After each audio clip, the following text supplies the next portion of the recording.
ખેડા જિલ્લાના નડિયાદ શહેરમાં મહાસુદ પૂનમ નિમિત્તે યોજાતા પરંપરાગત મેળાને લઈને મહત્વપૂર્ણ સમાચાર સામે આવી રહ્યા છે।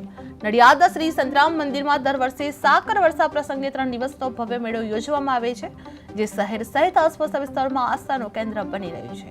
આ વર્ષે જાહેર જનતાની વધતી માંગ અને ભારે ભીડને ધ્યાનમાં રાખીને મેળાની તારીખ લંબાવવાનો નિર્ણય લેવામાં આવ્યો છે, જે હવે આ મેળો 15 ફેબ્રુઆરી સુધી ચાલુ રહેશે। જે બાસુંડી ગ્રાઉન્ડ અને ચેતક ગ્રાઉન્ડ ખાતે યોજાતા મેળામાં લોકો માટે ખાણીપીણી, રમણીય મનોરંજન અને ફરવા માટે વધુ દિવસો ઉપલબ્ધ રહેશે। મેળાની તારીખ લંબાતા વેપારીઓ અને સ્થાનિક લોકોને પણ આર્થિક લાભ થવાની શક્યતા છે, જે નગરજનોમાં પણ આ નિર્ણયને લઈને ખુશીનો માહોલ જોવા મળી રહ્યો છે। કેમ છો નડિયાદ?